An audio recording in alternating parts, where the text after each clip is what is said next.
You can tease out the septum.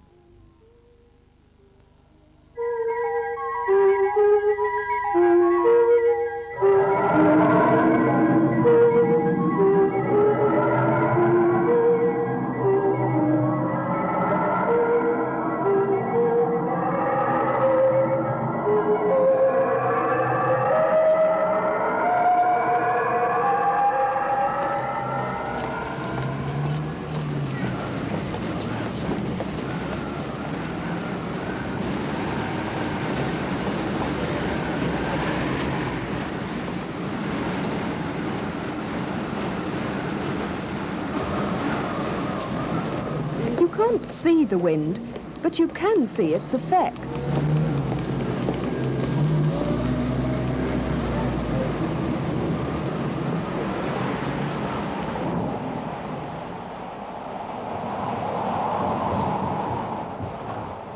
Wind is air moving from one place to another. These children are finding out where the wind is coming from. They're using a wind vane. Here the wind is coming from the east, but it doesn't always come from that direction, and it doesn't always blow hard. If the wind's blowing at all, you can usually feel where it's coming from. West. By recording the direction of the wind each day on a chart like this, you can see where the wind comes from most often. But this is only for April. If you had a similar chart for every day of the year, then you might see something like this. In this case, it was the southwesterly wind that blew most often. When the wind blows, it exerts a force on us and our surroundings. By hanging a light piece of card in the wind, you can measure that force. For a scale, you could use the effect of the wind on trees and the surroundings. Branches move. This one over there moving. But there are other ways of measuring the wind's force. 25, 26, 27, 28, 29... These children have made a device that is blown round by the wind. The force is measured by counting the number of turns it makes in 30 seconds. 42, 43, 44... The wind is something that is used. Windmills were invented over 1,000 years ago. They're usually used for grinding corn.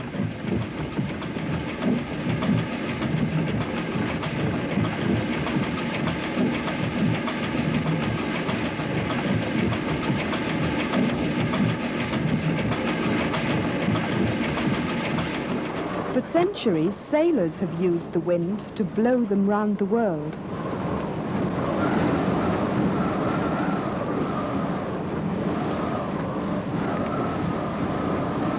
On washing day, we use the wind for drying out the clothes. But while the wind is useful to some, it can be quite a problem to others. I'm standing in a very open and exposed part of the country. In fact, I'm in the Yorkshire Wolds. And when the wind blows up here, you really know it. I called in on one of the many farmhouses dotted about the Wolds to find out what it's like living in a place where the wind really blows. I spoke to the farmer's wife, Mrs. White. It can be quite frightening when it's really blowing hard, but it's also, we have to sort of think what's going to blow away and what's going to, what damage is it going to do. The slates have blown off. In the last winter we had some very bad winds. But it doesn't look as if the wind's done a lot of damage here. Is the farmhouse protected in any way? We are protected on 3 sides of the farm by a shelter belt of trees, without which the farm would have blown away or been covered in snow in the winter storms. At lambing time, I don't know what we'd do without the shelter belt. If it wasn't for the trees, these little newborn lambs would die. But it's not only the trees that provide shelter up here. On a cold and windy day, hedges serve the same purpose. The wind can be quite a problem on motorways. Sometimes radio programs are interrupted with special warnings to drivers.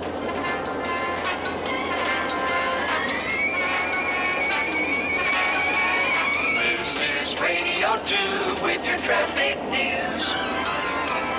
If you're driving on the M62 motorway in Yorkshire, this may concern you. There are strong crosswinds at present on the M62 in Yorkshire, and this is making driving hazardous for high-sided vehicles and for cars towing caravans.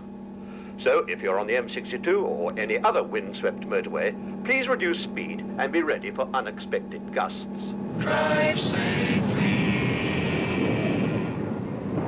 Crosswinds caused this accident on an exposed part of the A1.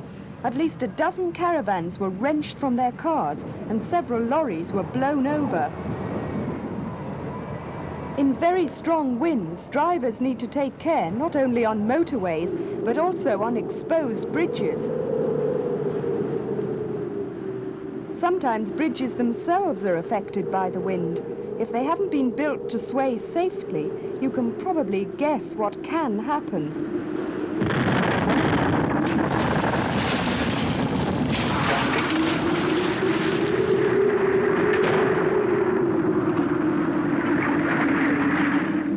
The wind presents engineers with lots of problems, especially when designing tall buildings like these.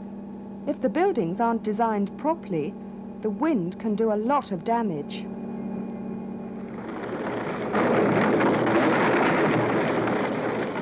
Within a few minutes, a gale demolished 3 of these towers completely.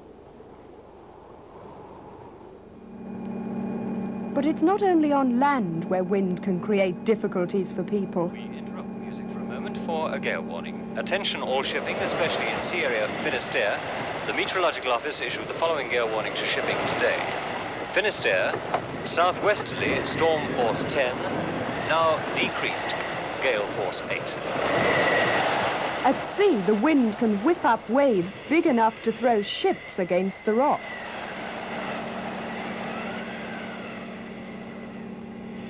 Further out, the same waves can turn ships over.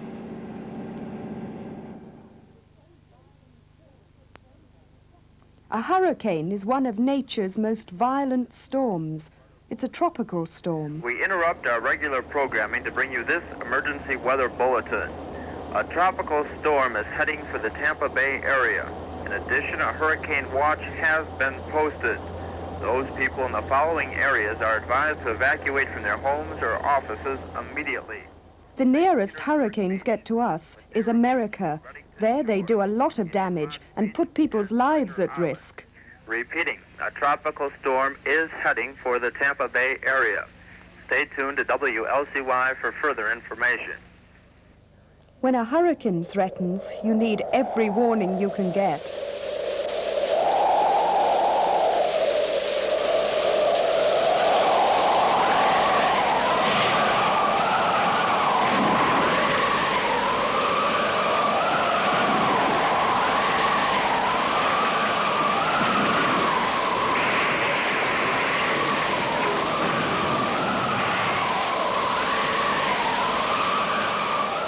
These storms not only occur in America, they also occur in the China Seas, where they're called typhoons, and in the Indian Ocean and off Australia, where they're called cyclones.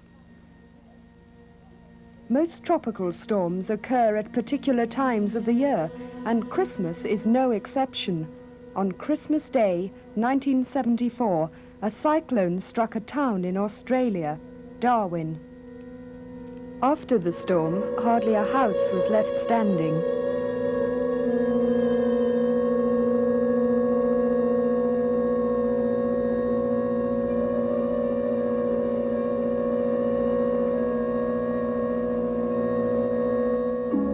The people who lived in Darwin had to be found homes elsewhere. Richards and family?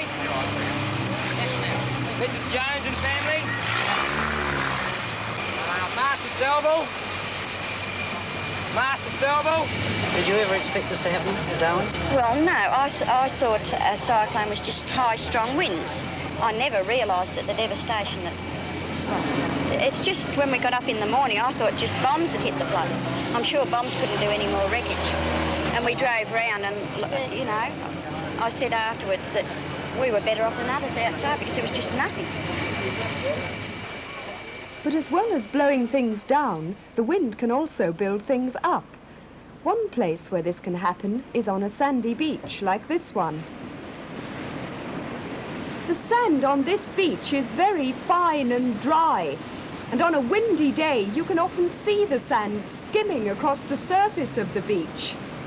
When the wind-blown sand meets an obstacle, like a pebble, then little piles of sand build up.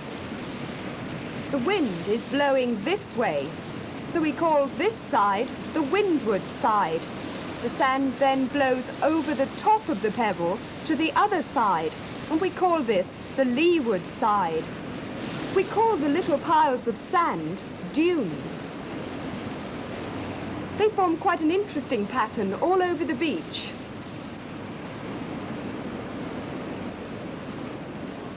On some beaches, certain grasses grow.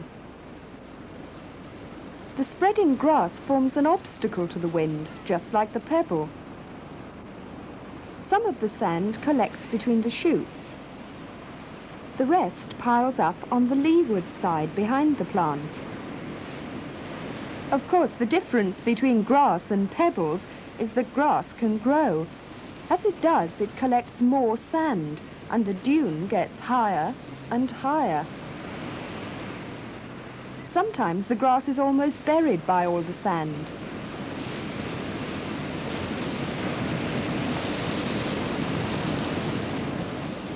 As most of the sand keeps falling on the leeward side, the dune moves along very slowly with the wind.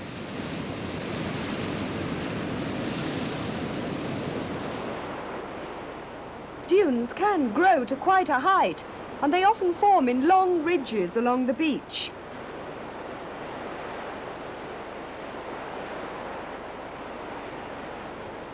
But if you've ever played on the dunes, you'll probably know they can stretch a very long way inland.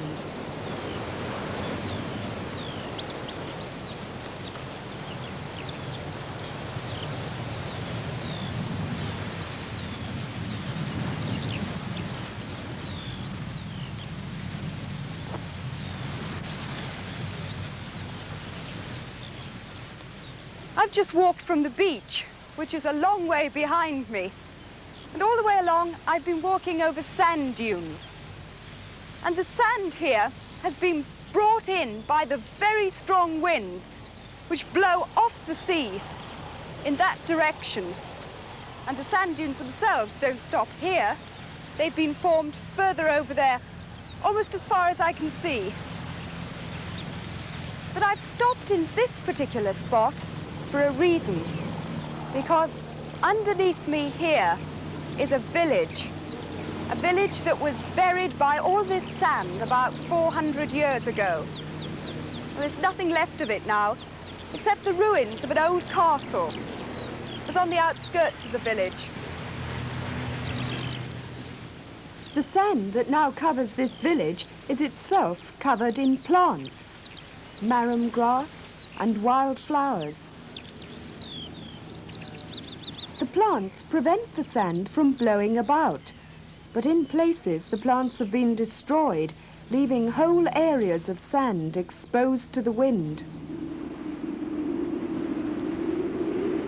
Most of the damage is usually done by people who use the dunes in the summer, but with sand exposed and the winter storms, it's not long before the sand starts moving in.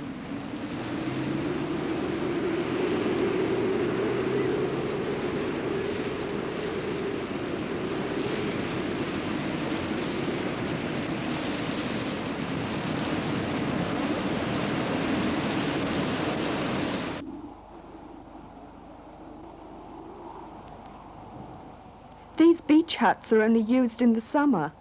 I wonder what the people will think about this when they come back next year.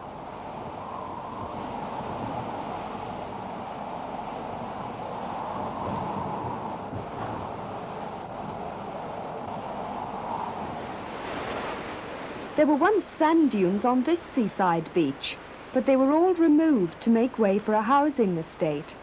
So what happens here when the wind blows?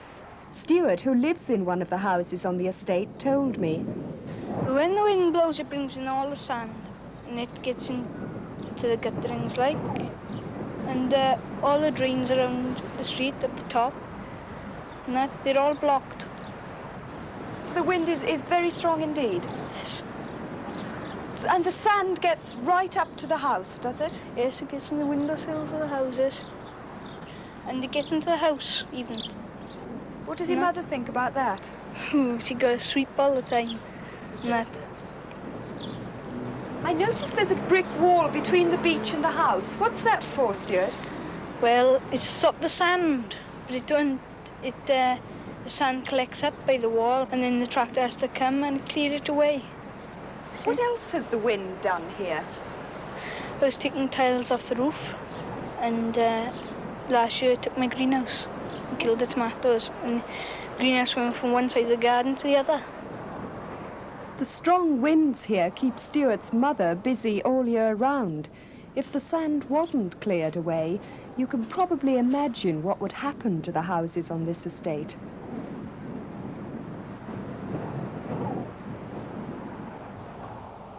These houses are also threatened by sand, but they're not near the sea. They're in the Tunisian desert. Here there are hundreds of sand dunes, but hardly anything grows on them, so the sand is always blowing about.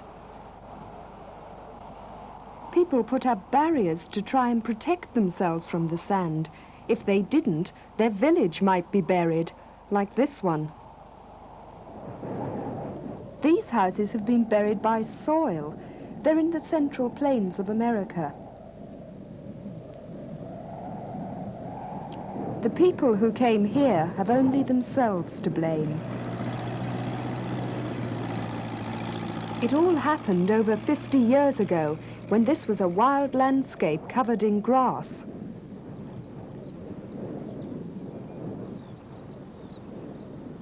Into these grasslands came settlers.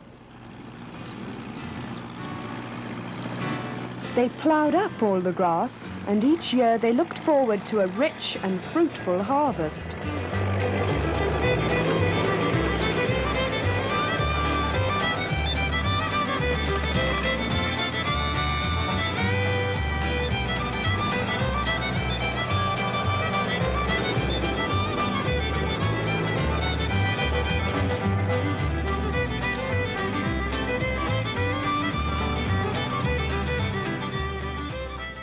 But on these plains there are often high winds, and there's very little rain. After a long drought, the bare ploughed soil turned to dust, and the high winds carried it away, burying the houses in the process.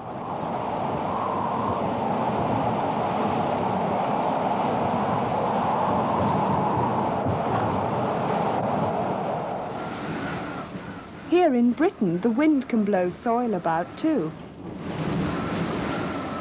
This field is in East Anglia. When the wind blows, it removes all the fertile topsoil. And that can do a lot of damage to the growing plants. But here the farmers have learnt a lesson from other people's mistakes. Round fields that are exposed to the wind, they have planted shelter belts of trees.